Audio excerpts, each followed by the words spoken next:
ये अचानक देशभक्ति का चूर्ण क्यों बेचा जा रहा है? दोस्तों, 1 साल तक सोना मत खरीदो, पेट्रोल डीजल कम इस्तेमाल करो, तेल की बचत करो। और आने वाले दिनों में और बढ़ेगी, क्योंकि स्ट्रेट ऑफ हॉर्मुज पे डबल ब्लॉकेड लगा है, एक ईरान का, दूसरा माशाअल्लाह ये हमारे डोनाल्ड ट्रंप साहब का। मतलब अभी तक जब तक चुनाव थे तब तक तो सब कुछ कंट्रोल में था, बड़ा अच्छा था। ऐसी बड़ी बड़ी बातें हमें बताई जा रही थी कि हम देश में, हम दुनिया में सबसे तेजी से बढ़ने वाली अर्थव्यवस्था है, सब कुछ कंट्रोल में है, वेरी नाइस।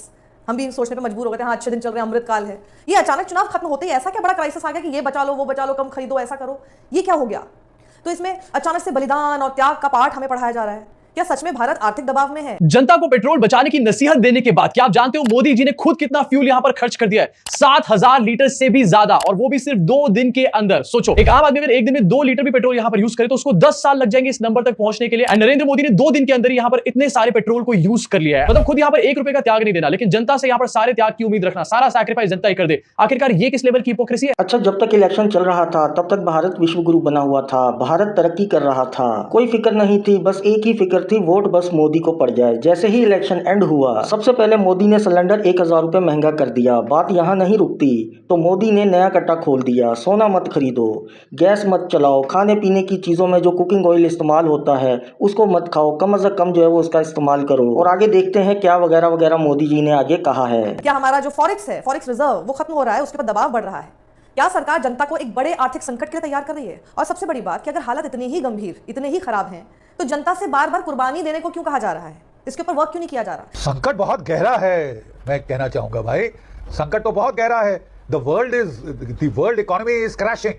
आपका तो आप समझ लीजिए कि वर्ल्ड को डोनाल्ड ट्रंप ने रिसेशन की ओर धकेल दिया, और अगर ये चलता रहा तो we could go for the great depression, जैसे कि 1928 में हुई थी, वर्ल्ड वॉर 2 के पहले। दोस्तों, देश जबरदस्त आर्थिक संकट और कमर तोड़ महंगाई से घिरता जा रहा है, और पानी जब गले तक आ गया तो मोदी को आखिरकार मजबूर होकर कहना पड़ा कि देश में आर्थिक संकट है, ये उनको कहना पड़ गया। और सच्चाई भी है कि इस वक्त जो महंगाई है उसने पूरे मध्यम वर्ग से लेकर गरीब आदमी की कमर तोड़ रखी है। और अगर मैं पढ़े लिखे युवाओं की बेरोजगारी की बात करूं तो आलम यह है कि 25 से 30% बेरोजगारी है। अभी तक तो लोगों को बचा के रखा सरकार ने, सीधी बात, क्योंकि इलेक्शन चल रही थी, स्टेट इलेक्शन बंगाल में, आसाम में, केरला में, तमिलनाडु वगैरह वगैरह में, तो उसके चलते प्राइसेस रेज नहीं करी। आपकी कंपनीज का दिवाला निकलने वाला है, आपको तो ये प्राइस रेज करनी होगी, रेज करेंगे, इन्फ्लेशन होगी, ऑल राउंड प्राइसेस बढ़ेंगी।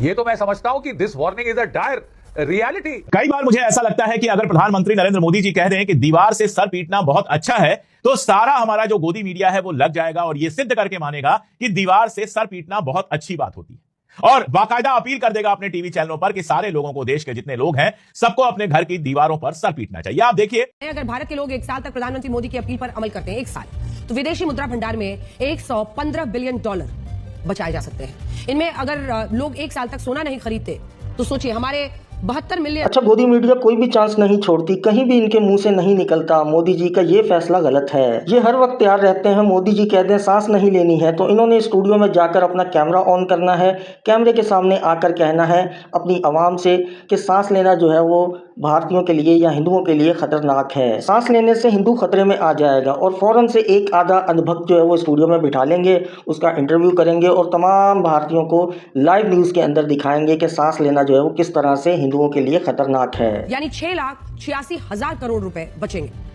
कच्चे तेल में 25% कटौती हो जाती है, 3,20,000 करोड़ रुपए बचेंगे। कुकिंग ऑयल में भी 25% की कटौती होती है, तो 45,753 करोड़ रुपए बचेंगे। तो ये बेसिकली जो अपील है वो अपर मिडिल क्लास और अमीर लोगों से है, आम आदमी से तो ये अपील है नहीं। लेकिन अगर इस अपील का असर किस पर होगा वो देखेंगे तो कुछ चीजें आपके समझ में आएंगी। वैसे जो मैंने अपने बात की शुरुआत की थी उसको समझना है अगर, तो रूबिया लियाकत जी जो बड़ी एंकर हैं, उनका एक प्रोग्राम आप देख सकते हैं। प्रोग्राम देखने की जरूरत नहीं है, वो छोटा सा वीडियो वायरल है, उसको देख सकते हैं। हम तो यहां दिखा नहीं सकते, कॉपीराइट हो जाएगी, तस्वीरें देख लीजिए। इस वीडियो में वो एक सोने के व्यापारी के पास गई हैं, उसके मुंह में माइक लगाया है और पूछा है कि मोदी जी जो कह रहे हैं उस पर आपका क्या कहना है। तो उसने कहा कि मैंने तो मोदी जी की हर बात मानी है, ताली भी बजाई, थाली भी बजाई, अब देश हित में ये भी मानेंगे, यानी जिसकी जिंदगी सोना बेचने से चलती है वो सर्राफ कह रहा है कि हम सोना नहीं बेचेंगे, या हमें इस बात से कोई फर्क नहीं पड़ता, हम इस बात को स्वीकार करेंगे कि लोग सोना ना खरीदें। और ऐसा कहते हुए उसकी आंखें भरी हुई। अब आप देखिए, हिम्मत सबकी नहीं होती टीवी चैनल पर जाकर सच कहने की। अगर सच कह देगा तो उसकी इतनी ट्रॉलिंग होगी, उसके पीछे इतने लोग पड़ जाएंगे, कौन जाने ईडी सीबीआई वगैरह भी पहुंच जाए कि बेचारा सोने का व्यापारी जब जानता है कि गोदी मीडिया की एंकर है, उनके हाथ में माइक है, तो वही बोलेगा जो सुनने में उनको अच्छा लगे। लेकिन ये रो क्यों रहा है? भावुक होकर तो रो नहीं रहा होगा। असल में रो इसीलिए रहा है कि भैया हमारे रोजगार पर लात पड़ रही है और आप हमसे पूछ रही हैं कि नरेंद्र मोदी जी ने जो कहा है उस पर आपका क्या कहना है। तो मोदी जी ने ये बात बोली एंड उसके तुरंत बाद मोदी जी गुजरात चले गए एंड गुजरात में उन्होंने रोड शो किया। इस रोड शो में बताया जा रहा है कि 100 गाड़ियों का ये रोड शो था, 100 गाड़ियों का रोड शो। एंड ये कोई ऐसी वैसी गाड़ियां नहीं होती, सारी की सारी बुलेट प्रूफ कार्स होती हैं। अभी जो बुलेट प्रूफ कार होती है इसका एवरेज यूजुअली 4-5 से ज्यादा होता ही नहीं है। जैसे कि हमारी गाड़ियां होती है ना 15 का एवरेज, 17 का एवरेज, इनका एवरेज 5 से ऊपर नहीं होता। तो यूजुअल कार से ज्यादा फ्यूल ये लोग कंज्यूम करते हैं एंड ऐसे में 100 गाड़ियों का काफिला लेके नरेंद्र मोदी निकले चले जा रहे हैं। अरे तो फ्यूल कैसे बचेगा फिर? अब जहां तक रुपए की बात है तो रुपया इतना कमजोर हो गया है कि एक डॉलर की कीमत इस वक्त 95 रुपए 20 पैसा। और ये आप कह सकते हैं कि रुपए की ऐतिहासिक गिरावट है। और शायद इसीलिए नरेंद्र मोदी को मजबूर होकर कहना पड़ गया कि कोई भी हिंदुस्तानी, हम आप कोई भी, साल भर तक सोना ना खरीदे, चाहे भले घर में शादी हो बेटी की या कुछ हो, सेक्रीफाइस करें देश के लिए, देशभक्ति के लिए आगे बढ़े, साल भर किसी भी फंक्शन में सोना ना खरीदे और विदेश ना जाए। देखिए आपके तेल की कीमतें आसमान पे जा रही हैं। $60 से शुरू हुई थी, $123 तक चढ़ गई थी, अब 100, 103, $104 के आसपास चल रही है और आने वाले दिनों में और बढ़ेगी क्योंकि स्ट्रेट ऑफ हॉर्मुज पे डबल ब्लॉकेड लगा है, एक ईरान का, दूसरा माशाअल्लाह ये हमारे डोनाल्ड ट्रंप साहब का। ठीक है, 60% आपका जो गैस है वो आता है गल्फ से। और मैं आपको बता दूं, कल लड़ाई खत्म हो जाए तब भी आपका कोई 3-4 साल वो ऑयल, वो गैस की सप्लाई नॉर्मल नहीं होगी। यही नहीं, मोदी ने यह भी कहा है कि देशभक्ति के चलते, देश के लिए कुर्बानी के चलते आप पेट्रोल और डीजल बचाएं, स्कूटर से कम चलें, कार से ना चलें, मेट्रो ट्रेन से चलें या बस से चलें। और यही नहीं, अगर कोई सामान आपको मंगाना है तो मालगाड़ी, रेल की मालगाड़ी का इस्तेमाल करें। मैंने अभी तक बात नहीं करी आपका जो फ्रेट्स के रेट इंक्रीज हुए हैं शिपिंग के, इंश्योरेंस के रेट इंक्रीज हुए हैं शिपिंग के, जो डीजल पेट्रोल की प्राइस है, तो तमाम जो भी ट्रांसपोर्ट होते हैं गुड्स, उनकी प्राइसेस ऊपर जाएंगी। अरे साहब, हमारी इकोनॉमी 7-8% ग्रोथ पे जा रही थी। ठीक है साहब, आज के दिन जो कि आपके गोल्डमैन सैक्स हैं, उन्होंने 5.9% का फोरकास्ट कर दिया। आपके जो फॉरेक्स रिजर्व $700 बिलियन के ऊपर थे, अगर इस तरह चलता रहा कुछ महीने $500 बिलियन पे आ जाएंगे सर। अब देखिए, पहली बात तो यह समझ लीजिए कि ये सोना वोना जो है, विदेश जाना और बड़ी बड़ी चीजें हैं, वो तो आम आदमी के लिए है ही नहीं। हिंदुस्तान एक ऐसा देश है जहां बमुश्किल 4-5% लोग विदेश गए हैं। ज्यादातर लोग अपनी सारी जिंदगी पूरा देश नहीं घूम पाते, विदेश कहां जाएंगे। ऐसे ही सोना आप देखने जाएंगे तो 1.5 लाख से ऊपर तोला चल रहा है। कितने लोगों की औकात है सोना खरीद के रखने की? वही सोना खरीदते हैं जिनके घर में शादी वादी होती है। सोना खरीद के रखने वाले तो लखपति करोड़पति लोग हैं, जिनके लिए सोना खरीद के रखना, इतना महंगा सोना खरीद के रखना पॉसिबल होगा, आम आदमी के लिए पॉसिबल तो नहीं होगा। ना केवल भारत, पूरा एशिया इस वक्त तड़प रहा है। जापान, साउथ कोरिया, वियतनाम, सारे जो इंपॉर्टेंट मुल्क हैं, उनका भट्टा बिठा दिया है डोनाल्ड ट्रंप ने। जनरल बख्शी परेशान हो गया डोनाल्ड ट्रंप से। जनरल बख्शी ने सीधा सीधा कह दिया है, डोनाल्ड ट्रंप एक पागल आदमी है। यहाँ पर याद करवा दूं, दोस्त भी तो मोदी जी का ही है, पूजा भी भारतीयों ने की थी।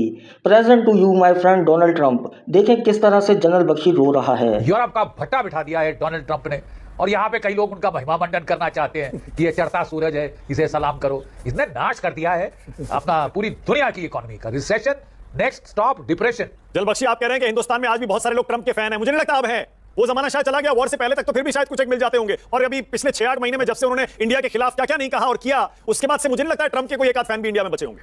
अब नहीं है जनरल बख्शी। अरे भाई, अगर है तो उनकी दिमागी हालत जांच करनी चाहिए पड़ेगी। वहां तो अमेरिका में कहा जा रहा है कि डोनाल्ड ट्रंप को 25th amendment of the constitution के तहत दिमागी खराबी की वजह से निकाल देना चाहिए from the post of president.